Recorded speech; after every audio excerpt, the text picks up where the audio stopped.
Thank you for tuning in to Tea Talk. It's a podcast, a mixture of realness and personal opinion. So, I'm going to be talking about text cars, used cars, because as we all know, it's the beginning of the year and a lot of people buy cars. And I wanted to make this video because I am so tired of people buying cars in February, and by December they don't have a car. So I said I was going to make this video because it might could help somebody. All right, the first thing we're going to talk about is, what do you think you can afford? Because what you think you could afford is actually probably what you can't afford. That's just how it is, because it's plenty of cars that I want but I can't afford, but I just don't, I don't have them because I'm not about to do that to myself. So you got to think about what you could afford. You got to think about what's in your price range. Think about your circumstances. Okay, do you want a car note, or should you not have a car note? It's all up on the person. My thing is I love new cars. I just personally don't do car notes. I can't do car notes because how my life is set up. I got 5 children. It would be too much because I got to split my money 5 ways. Plus, I can't afford to pay a car note. Car notes, I'm probably about 350. Higher than that, depending on your credit.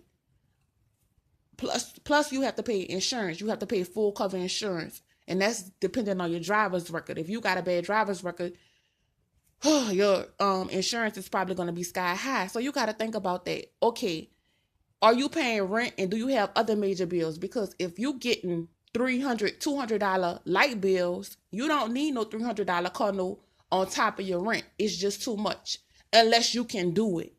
I'm just speaking, I'm just speaking in general. Some people could do it, some people can't.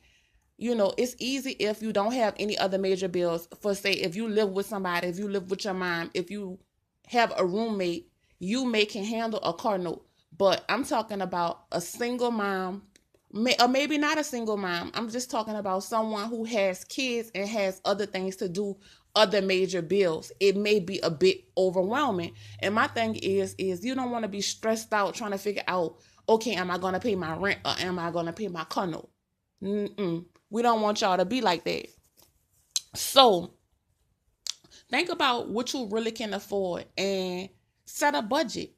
So if you say, okay, well, this year I'm gonna get a new car and my budget is $4,000. Stick to your $4,000 budget. You're gonna see things that's more than 4,000 is gonna be tempting, but don't look at nothing higher than your budget. Stick to your budget, because I'm just saying, you got to, or you just gonna you're gonna go over and you just, I don't know, just discipline yourself. Excuse me. Just discipline yourself. It's easy to discipline. It's easy when shopping for a car. It's easy to just discipline yourself. Don't go over what you said your budget was. Period. So once you think about what you can afford, I would say start to look for a car. Know what you want. You got to know what you want. It make it so easy when you're looking for a car if you know what you want.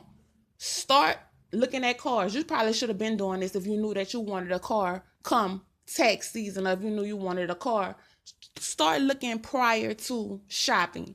So, for example, I knew, because I have kids, that I needed something with a third row. So all the cars that I looked at were cars with third rows. I didn't look at anything else. I knew what I wanted. I knew what I can afford. So you gotta just shop around. Google the car that you want and look at different prices. Look at different, a good site to go to see what different, what the value of most cars is. I like Car Guru. Go to Car Guru, and Car Guru, it'll show you if the car that you want, if it's above asking price, if it's too high, or if it's a fair price, or if it's too low. just to get an idea of how much your car should be and how much people should be charging for the car, the book value. So try to see what the value of the car is that you want. Think about what you could afford and make a list. When I say make a list, I mean whatever website that you're shopping on, set up alerts so that they can email you when the car that you want pops up available. That makes it easy as well because you're not here and there and going to this place and going to that place. So do that. And then I guess once you do that and once you know what you want, you got to move fast, but not too fast. And when I say move fast, it's because everybody want a car right now. It's tax season. If you see a car that you want, call them and get there as soon as you can because somebody else is probably trying to get that car as well. I was shopping for a car. I called the man. I was like, okay, I'm available to meet you because I want to check out, the car. So as I was on my way to go see the car, he texted me the address and everything. As I was on my way to go see the car, he's like, okay, call me when you get near. I'm like, okay, I'm near. I'm on my way. I'm in Atlanta. Everything is at least 45 minutes away. By the time I pull up, I'm pulling in the driveway. I'm looking at the car. I see two people sitting next to the car. I'm like, it look like they getting that car. I check my message to call the man to say, just to say I'm here. And my phone said I sold the car. So that's the type of games they playing. So you gotta be fast and try to get there. And don't feel bad if you don't get the car you want. Look at it like this. If you don't get the car you want, God has something better in store for you. Simply that. Don't feel bad about what nobody else have. Don't feel bad because Kiki got a 2020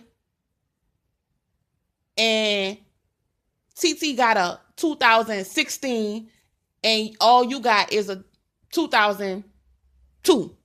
Don't feel bad because look, you might can't afford it now, but you know that that's what you want. So set your mind to, okay, I can't afford it right now, but I'm going to get it. And think about it. When you finally get your up-to-date car, theirs is going to be played out.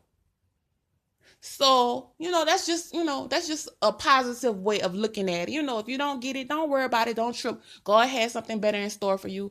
And, don't feel bad about what nobody else have.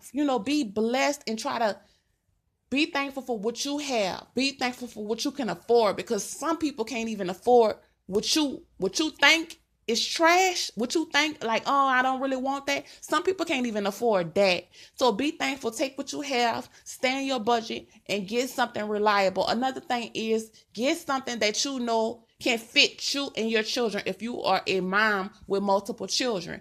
If you know you have 4 to 5 children, you may need to consider an SUV. If you have small children and big children, I don't how many people can fit in a car? What, 4 in the back? No, 3 in the back. 1, 2, 3, 4. So if you know you have 4 kids and you know you need 2 car seats, they gonna be packed. You don't want to do that. Try to get you a SUV with a 3rd row. Because you don't want to get caught with all them kids lapped up and then you get tickets. And then you got to go to court. Then your license gets suspended. It'd be problems on top of problems. So try to do it right.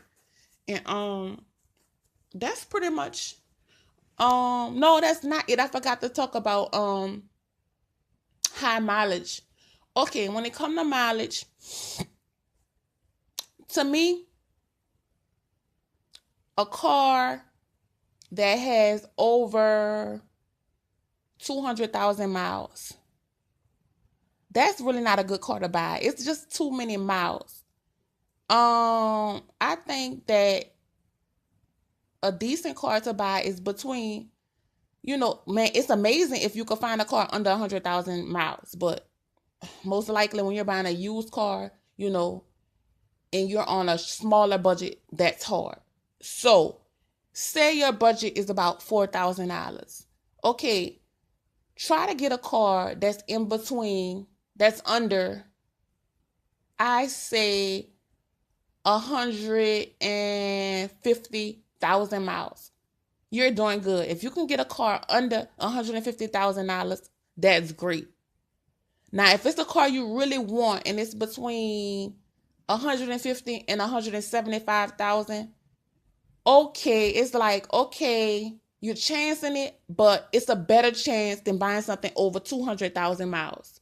So that's what I gotta say about mileage. It's never good to buy a car over 200,000 miles because that's when things begin to break and that's when it's time for repairs.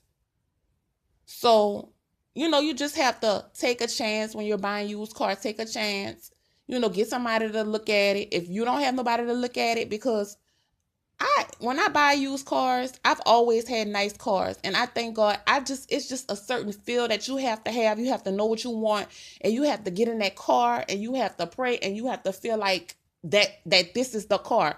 You really do. That's just how I go about doing it. I listen to things. Raise the hood. If you by yourself, make sure it's not knocking. Cut it on and off. Make sure it's coming on smoothly. Make sure you don't have no leaks underneath. Drive it. Make sure it's smooth. Make sure your windows work. Make sure your AC and heat work. Basically do those things. You're not gonna be able to tell if the engine or the motor is good right off top because sometimes they put stuff in it to hold it up until they get it off their lot. So drive it. Try to hit the bridge. Drive fast. See if it go to knocking. Hit the max speed. See if it can handle the max speed. See if it's going to go to knocking. You could do that. Sometimes according to how long you want to keep it, let it run. See if it's going to run hot. It might not run hot so fast, but I'm just saying, those are different things that you try and just to see if you got a reliable car. Another good thing is one owner cars. It's good if you could find a one owner car where the owner was pretty well off, meaning they took care of their car, probably had minimum kids, and the area that you buy your car from is also important. If you live in the city, don't buy no car out the city. The city is rough. Try to opt to the suburbs, where people got a little money, where people going to work every day, maintaining their car, getting their oil changes, having their car not fixed, but I quote, serviced. So, look for those things. And that's about it. I'm over my 10 minutes. I'm at 13 minutes now. So let me wrap it up. I hope that this video can help somebody, and I just pray that everyone makes good decisions, and I pray that nobody's car is repoed or broken by Thanksgiving, because nobody wants to go through that. Even, I was about to say if you have kids, but even if you don't have kids and have to get from point A to point B, you have a job, nobody wants to go through that. So if you can avoid a note, don't get a note. If you feel you can't afford a note, don't get a note trying to be down with everybody else. I don't do notes. I've always had nice cars, and I don't do notes. What I do is I search into what I want. I buy used cars, because to me, if I could get a car under $4,000 and that car could last me 1 year, I've already got my money out of it. And out of all the used cars I have bought, I have probably had about 5 cars. Out of all the used cars I have bought, all of them have lasted me a few years. So that's good. That's good. And yes, I want to know. And yes, I do plan on upgrading. But right now is not the time. And it don't make sense. Sometimes it just don't make sense. I'm not about to try to be like nobody else and get a brand new car, knowing I have 5 children. For what? For them to fuck it up? So it's just about being logical, using your common sense. Like, don't do that. Don't do that. I don't know about y'all kids, but my kids, they straight disrespect my car. And you think I'm about to get a brand new note with a brand new car with them kids? Nah, I'm not worried about nobody else. I'm doing what I think is best for me, and you should do what is best for you. If you are in a predicament where you can have a note, get a note. I wish I didn't have no kids. If I didn't have no kids, I would have a note. I would have an up-to-date car and I would have a note. But I can't because I have to think of other people. I can't because I have other bills. I can't because I'm single. I'm not in a relationship. I don't have help. It's a difference. Like I said, it's a difference. If you're working, if you have help, if you live with your mom, if you live with somebody, it's easy to pay a car note.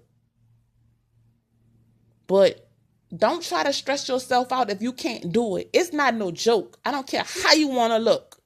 I don't care how you want to feel. I don't care who you want to impress. Don't do that. Don't do that. Them notes, they ain't nothing nice. You got to be ready for them bad boys. I know people who work good jobs and have had to sacrifice so many times to pay their car note. So, it's just something to think about. It's just something to consider. I'm done.